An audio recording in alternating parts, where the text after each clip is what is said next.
little lie was taking her life in a completely different direction.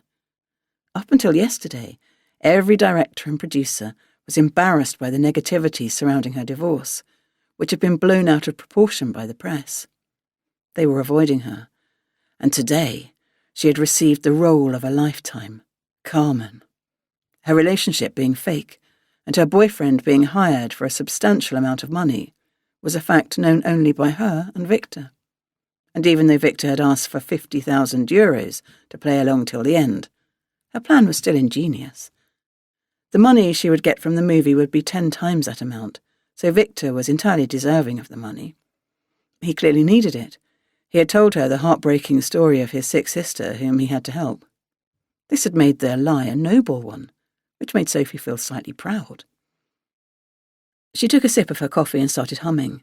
She had a hairdresser appointment in a bit. She had another date coming up at the opera of all places, in honour of Fashion Week.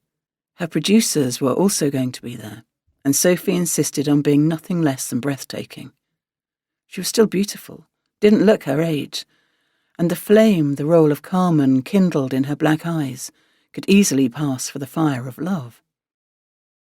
Sophie jumped from the armchair and started dancing.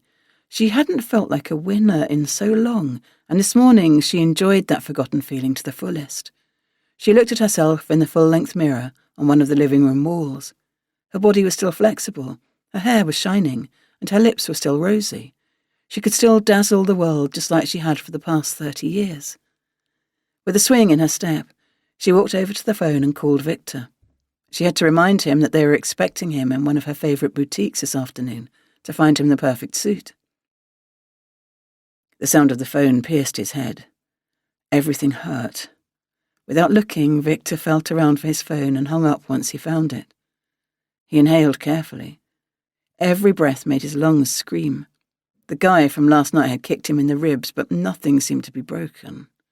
He didn't know how much time he'd been out, lying on the alley next to Sophie's house. Once more his phone impatiently rang, but Victor hung up. He was in no condition to speak. He was still unable to comprehend what had happened, and needed aspirin to organise his thoughts. He had left Sophie's house after she promised him €50,000 to pretend to be her boyfriend. He'd had 2 beers in that pub next to the Oak Grove, and had decided to head for the subway afterwards. And then that guy attacked him. He didn't say who he was, nor what he wanted. All he did was kept asking if he'd fucked her. He probably meant Sophie. There had been no other woman in his life lately. With a groan, Victor got out of bed and went to the